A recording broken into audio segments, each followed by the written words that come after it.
WikiLeaks walks like a hostile intelligence service and talks like a hostile intelligence service, and has encouraged its followers to find jobs at the CIA in order to obtain intelligence. It's time to call out WikiLeaks for what it really is: a non-state hostile intelligence service, often abetted by state actors like Russia. He does not deserve to be in a supermax prison. He has never committed a violent act. He's an innocent person. He hasn't access to a library, computer, any information. He's really cut off from everybody. He hasn't been able to speak to his children.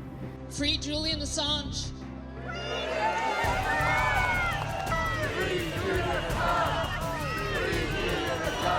There is no possibility of a fair trial if Julian is extradited to the United States. He should never be extradited to the United States. He would never be safe. The United States plotted to murder my husband.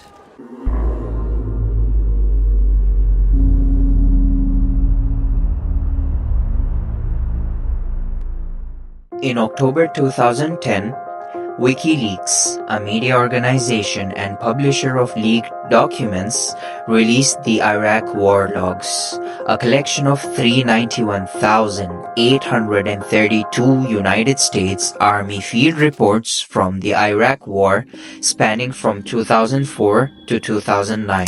It exposed the war crimes committed by the American empire against innocent civilians in the name of the War on Terror, revealing the grim reality behind the facade of bringing democracy and freedom to Iraq. A blatant slaughter for the one thing that the US craves the most. Yeah, you guessed it. Oil isn't enough.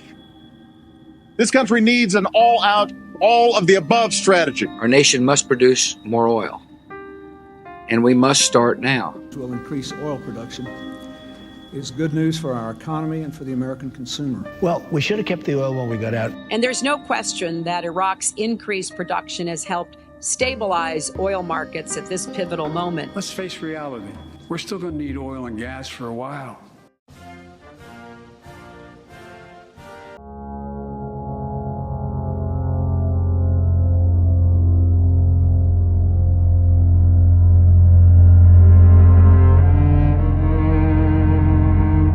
This shit show was Julian Assange, the man who dared to reveal America's darkest secrets. Little did he know, he was about to become the target of a relentless pursuit for daring to speak truth to the people. Strap in, folks. This is the wild ride of Julian Assange's life, where the stakes are high and the power that will stop at nothing to silence him. Julian Assange, named John Paul Hawkins, was born on July 3, 1971 in Townsville, Queensland. His mother, Christine Ann Hawkins, was a visual artist, and his father, John Shipton, was an anti-war activist and builder. His parents separated before his birth, when he was 1 year old. His mother married Brett Assange, an actor. Julian Assange considered Brett to be his father and adopted the surname Assange. However, his mother and Brett divorced around 1979, and Christine later became involved with Leif Hamilton, a member of an Australian cult called The Family. I'm gonna make a video about it soon someday, so stay tuned. They separated in 1982. Assange had a nomadic childhood, residing in over 30 towns and cities across Australia. He attended various schools, including Gulmanger Primary School in New South Wales and Townsville State High School in Queensland, as well as receiving education at home. In his mid-teens, he settled with his mother and half-brother in Melbourne, where he moved in with his girlfriend at the age of 17. During his academic pursuits, Assange studied programming, mathematics, and physics at Central Queensland University in 1994 and later at the University of Melbourne from 2003 to 2006. However, he did not complete a degree. Notably, Assange initiated the puzzle hunt tradition at the University of Melbourne, inspired by the MIT Mystery Hunt. Additionally, he was actively involved in Melbourne's rave scene, contributing to the installation of an internet kiosk at Ollie Olsen's nightclub Psychic Harmony, where he earned the nickname Prof. In 1987, at the age of 16, Julian Assange, using the alias Mendax, derived from the philosopher Horace's splendid Mendax, Latin for nobly untruthful, had already honed his hacking skills. However, a police raid on his mother's home, prompted by accusations of theft from Citibank, led him to exercise more caution. By 1988, Assange employed social engineering to access Australia's Overseas Telecommunications Commission's mainframes. Despite his activities, he adhered to a code of ethics, avoiding damage to systems and sharing information. By 1991, he gained notoriety as one of Australia's most prominent hackers. Alongside individuals known as Trax and Prime Suspect, Assange formed the hacking group the International Subversives. Assange's reputation as a hacker continued to grow. Assange's program, Sycophant, facilitated their attacks on the US military. Despite controversy and potential legal ramifications, Assange's early experiences as a hacker fueled his enduring quest to expose power dynamics. The Australian Federal Police initiated Operation Weather to target the international subversives. In September 1991, Assange was caught hacking into Nortel's Melbourne master terminal, leading to a police raid following a confession from another group member. Early reports about Assange emerged in the 1990s. Charged in 1994 with 31 counts related to hacking, Assange's trial commenced in May 1995, initially in the Supreme Court of Victoria, but later transferred to the County Court. Struggling with depression during the trial, Assange briefly sought treatment at a psychiatric hospital before spending 6 months in the wilderness near Melbourne. Facing a potential 290-year sentence, Assange struck a plea deal in December 1996, pleading guilty to 24 hacking charges. Despite the seriousness of the charges, the judge opted for leniency, attributing Assange's actions to his disrupted childhood and lack of malicious intent. After the sentencing, Assange expressed frustration with the prosecution, viewing the trial as a miscarriage of justice. This experience profoundly influenced him and laid the groundwork for his future endeavors, including the founding of WikiLeaks. In 1993, Assange provided technical assistance to Victoria Police Child Exploitation Unit in prosecuting individuals involved in child pornography distribution. Although he received no personal benefit and was not an informant, his role in aiding law enforcement was mentioned during his sentencing for hacking charges in 1996. Additionally, Assange reportedly assisted police in removing online bomb-making instructions. In the same year, Assange assumed control of Suburbia Public Access Network, one of Australia's earliest public internet service providers after its original owner relocated. He became a member of the cypherpunk mailing list in the early 1990s. During this period, Assange's primary focus was on the potential of information sharing facilitated by the internet, alongside its associated risks. By 1994, he delved into programming, creating network and encryption software, including the rubber hose deniable encryption system. Assange also developed tools like the strobe port scanner for cyber warfare, aimed at identifying vulnerabilities in large numbers of computers simultaneously. Additionally, he moderated the Crypto forum and operated a website offering computer security advice to thousands of subscribers. Assange contributed research to Solet Dreyfus's book Underground, which explored the Australian hacking scene. He downplayed his involvement in the book to foster community engagement. In 1998, Assange co-founded Earthman Technology, specializing in network intrusion detection technologies and Linux kernel hacking. He also worked as a consultant for major corporations, earning a significant income. In October 1998, Assange embarked on a journey through Russia, Mongolia, China, Poland, and Eastern Europe, as announced on Cypherpunk's mailing list. In the 1990s, Assange and Suburbia Public Access Network served as conduits for leaked documents, assisting groups such as activists and lawyers. Assange recounted his role as a facilitator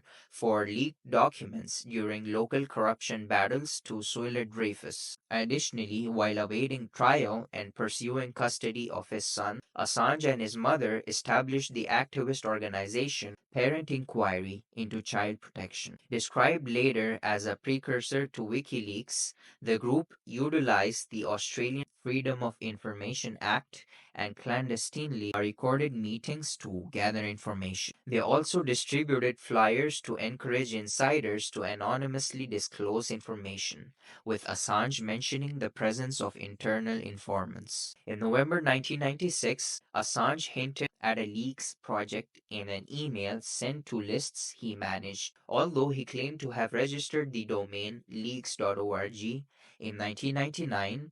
He admitted to not taking any action on it.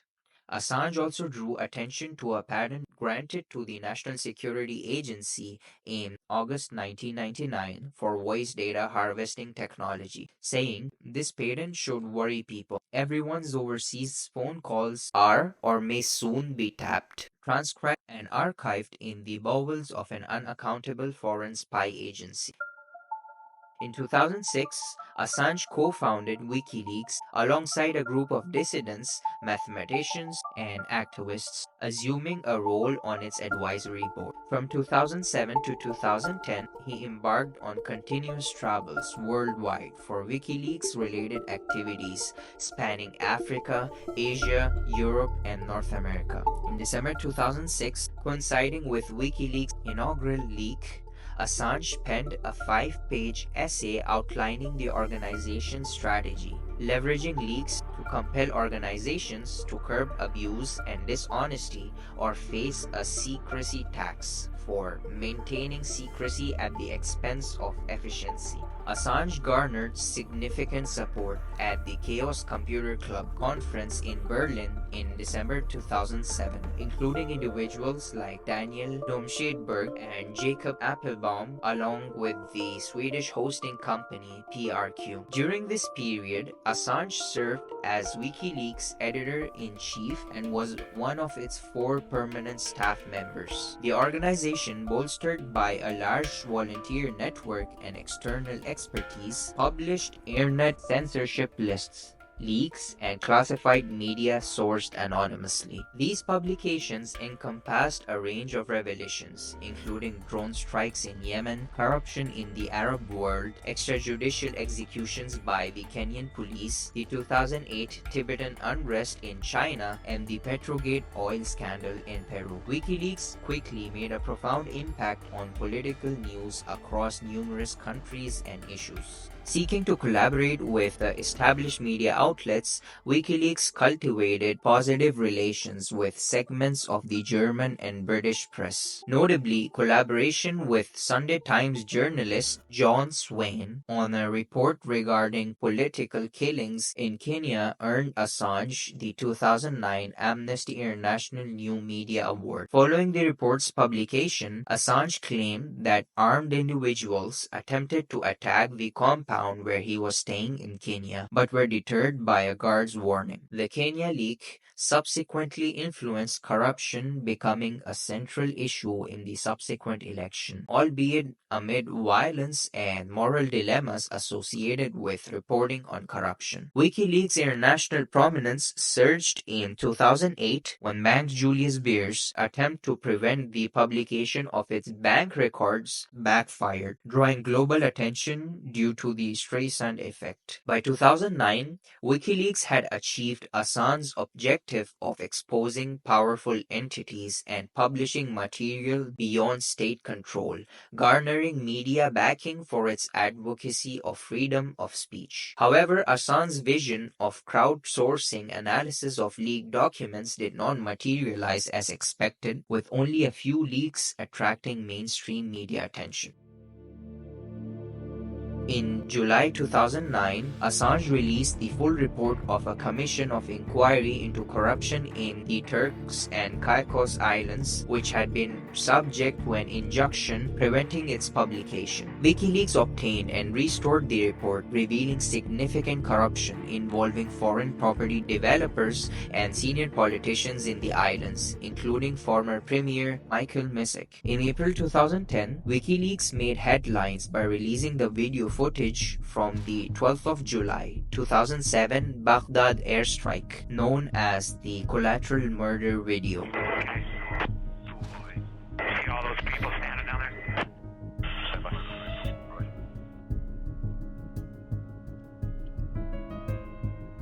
Stay firm. And open courtyard. This footage, which had been sought by news agency Reuters through a U.S. Freedom of Information Act request, had been previously denied. Julian Assange and his team dedicated a week to decrypting the U.S. military's encryption of the video. They presented it under the title Collateral Murder at the U.S. National Press Club. The video depicts United States soldiers firing on a group of civilians from a helicopter in Iraq, resulting in the deaths of 18 individuals, including Reuters journalist Namir Noor-al-Din and Saeed Shimagh. This release sparked widespread debate and raised allegations of war crimes committed by the US military. In July 2010, WikiLeaks released the Afghan war logs, described by the New York Times as a comprehensive archive spanning 6 years of classified military documents, offering a stark and unfiltered depiction of the Afghan war. Assange expressed his hopes that these publications would counteract the misinformation propagated before, during, and after the wars. Reflecting on his role within WikiLeaks, Assange acknowledged the organization's susceptibility to criticism, assuming the position of a lightning rod to draw attention away from the broader team. Despite this, he noted the tendency for undue credit to be attributed to him. Assange frequently traveled and employed various tactics to evade Western intelligence agencies, such as using false identities, sleeping on sofas and floors, moving from place to place, and utilizing encrypted communication and cash transactions. Journalists David Ley, Declan Walsh, and Luke Harding recounted the necessity of persuading Assange to redact the names of Afghan informants from the released documents, fearing retribution and potential harm to those individuals. Allegedly, Assange dismissed their concerns, suggesting that informants who faced consequences had it coming to them. However, Assange denies making such statements, asserting the importance of discretion in naming individuals. Speaking on PBS Frontline,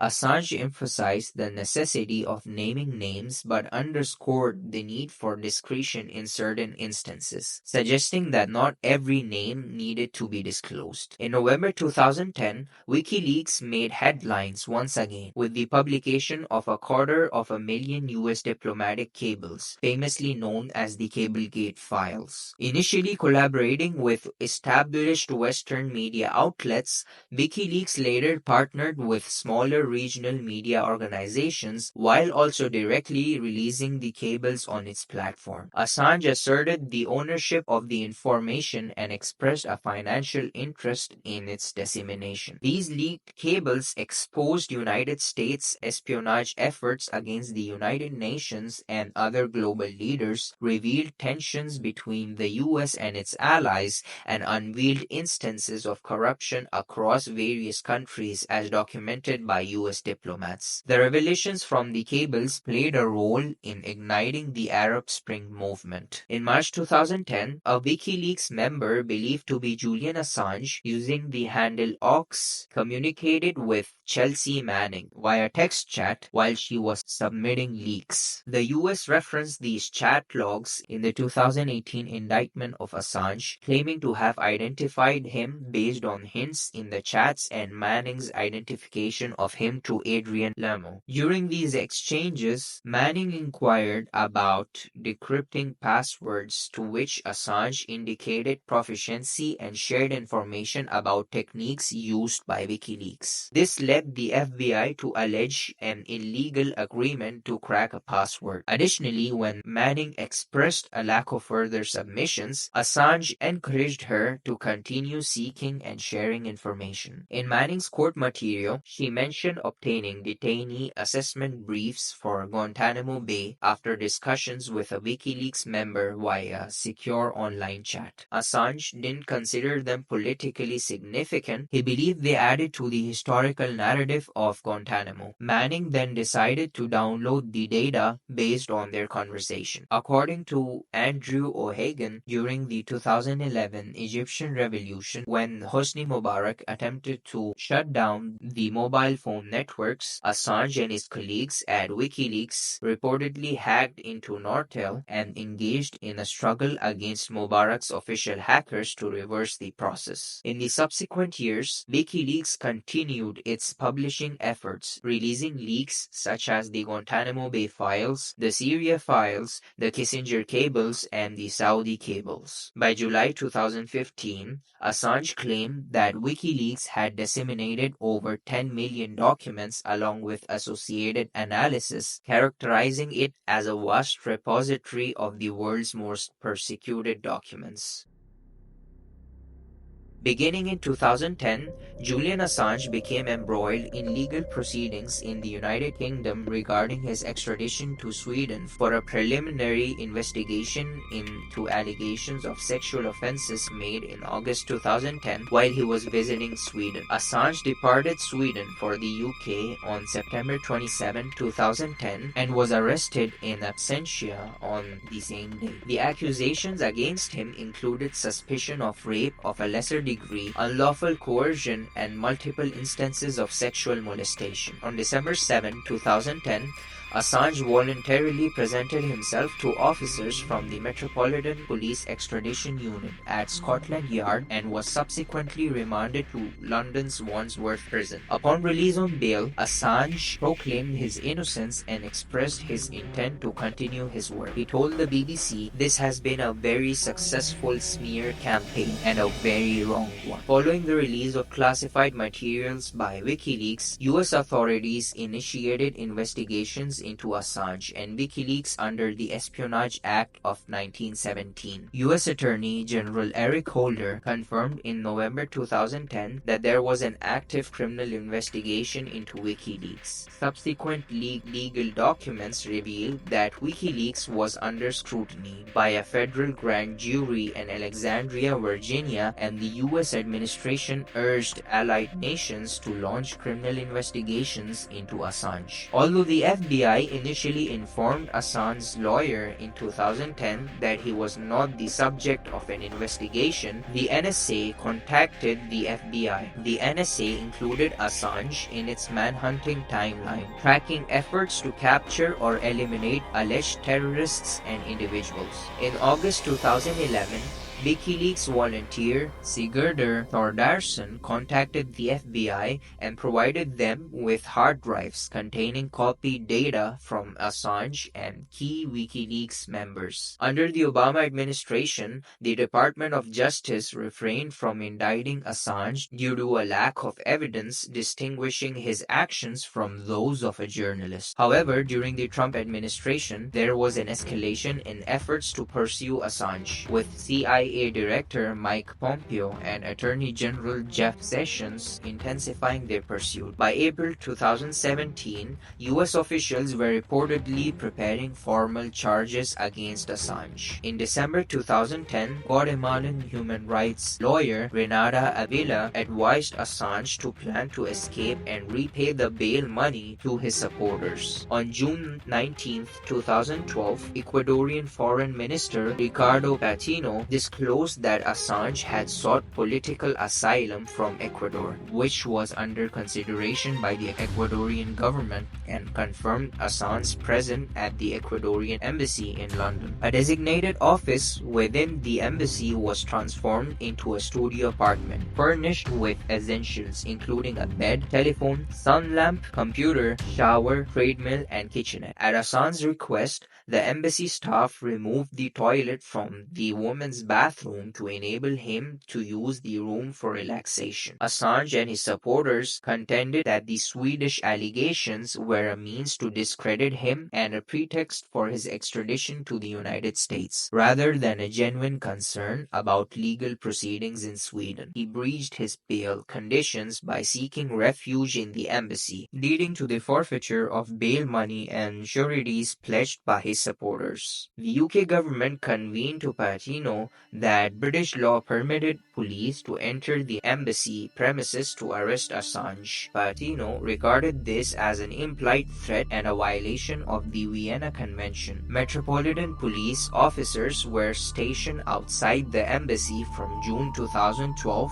to October 2015 to apprehend Assange if he exited the embassy, but were withdrawn due to cost concerns. The Australian government, represented by Attorney General Nicola Roxon, declined the involvement in international discussions regarding Assange's fate, citing a lack of evidence of US intentions to extradite him. Ecuador eventually granted Assange political asylum due to perceived threats posed by a secret US investigation. Ecuadorian President Rafael Correa affirmed Assange's indefinite stay at the embassy. Documents released later indicated that Australia did not oppose potential extradition to the US. Assange expressed a sense of liberation despite confinement in the embassy, stating that he controlled his own fate within its walls. In 2013, Assange and his associates at WikiLeaks played a crucial role in aiding whistleblower Edward Snowden's escape from US authorities. When the US revoked Snowden's passport, leaving him stranded in Russia, Assange and his team explored options to transport him to Latin America, potentially using the presidential aircraft of a sympathetic leader in the region. To evade US detection,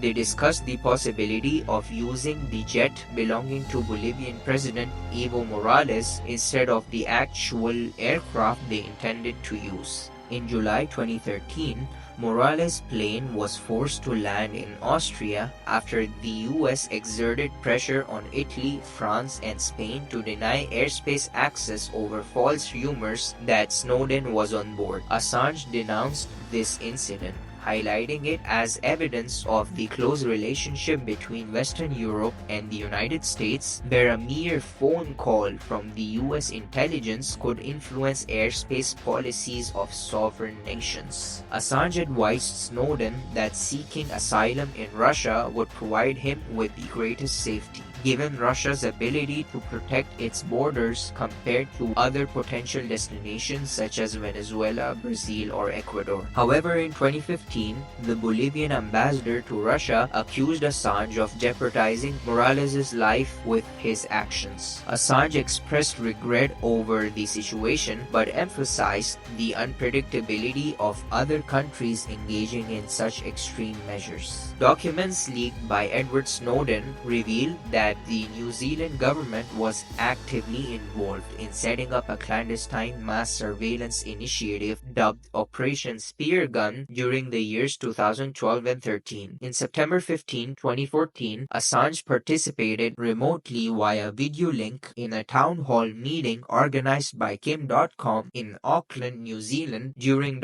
.com's campaign. The meeting aimed to discuss the revelations brought forth by Snowden documents. Assange highlighted that the leaked documents indicated he was among the targets of the surveillance program. He characterized Operation Spear Gun as emblematic of a disturbing and secretive direction towards an Orwellian future unfolding in New Zealand. In March 2017, WikiLeaks initiated the release of what would become the largest leak of CIA documents in history, dubbed Vault 7.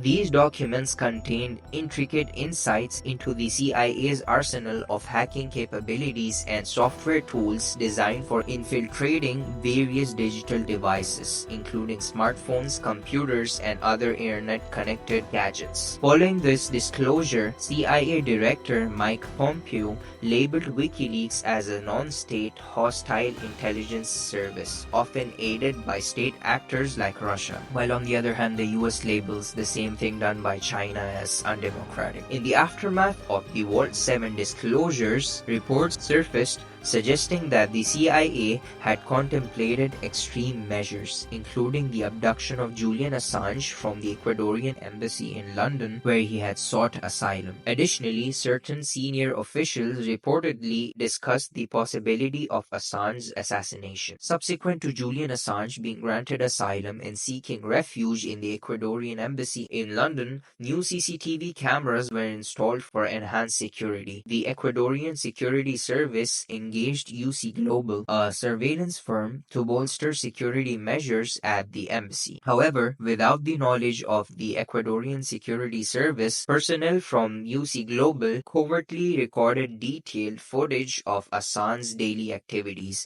interactions with embassy staff, and visits from his legal team and other individuals. Further measures were taken in December 2017, including the installation of new cameras equipped with microphones and the directive to place microphones within fire extinguishers and the women's restroom. Additionally, microphones were discreetly concealed within various decorations throughout the agency. Allegedly, the director of UC Global facilitated immediate access to these recordings for the CIA. Former embassy employees testified that recordings of Assange and his associates within the embassy were regularly handed over to the CIA. On April 11, 2019, Ecuador withdrew Julian Assange's asylum, leading to his arrest by the London Metropolitan Police for failing to appear in court.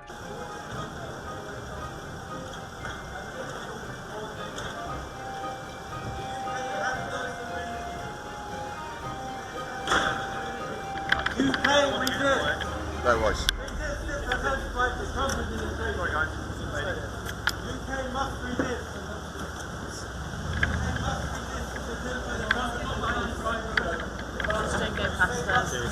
Shortly after his arrest, the United States unveiled a previously sealed 2018 indictment charging Assange with conspiracy to commit computer intrusion in connection with his collaboration with Chelsea Manning and WikiLeaks. Later, on May 23, 2019, a U.S. grand jury expanded the charges, adding 17 counts of espionage, bringing the total federal charges against Assange to 18 in the U.S. Subsequently, on June 25, 2020, a new indictment was filed alleging that Assange had been attempting to recruit hackers and system administrators at global conferences since 2009. The indictment also implicated Assange and WikiLeaks in aiding Edward Snowden's escape from the US, portraying Snowden as a recruitment tool. Moreover, it accused WikiLeaks of exploiting a vulnerability in the U.S. Congress's system to access and publish Congressional Research Service reports. Assange supporters have countered these U.S. accusations, portraying him as a journalist who merely published leaked information that embarrassed the U.S. government. On 2nd May 2019, the first hearing was held in London into the U.S. request for Assange's extradition. When asked by the judge whether he consented to extradition, Assange replied, "I do not wish to surrender myself for extradition for doing journalism that has won many awards and protected many people." On 21st October 2019, Assange appeared for a case management hearing at the court. When the judge asked about his understanding of the proceedings, Assange replied, "I don't understand how this is equitable. This superpower had 10 years to prepare for this case and I can't access my own writings." thinks it's very difficult where I am to do anything, but these people have unlimited resources. They are saying journalists and whistleblowers are enemies of the people. They have unfair advantages dealing with documents. They know the interior of my life with my psychologist. Assange appeared in court on 7th September 2020, facing the espionage indictment with 18 counts. The judge denied motions by Assange's barristers to dismiss the new charges or to adjourn to better respond. Some witnesses who testified in September, such as Daniel Ellsberg, did so remotely via video link due to COVID-19 restrictions. Technical problems caused extensive delays. Torture victim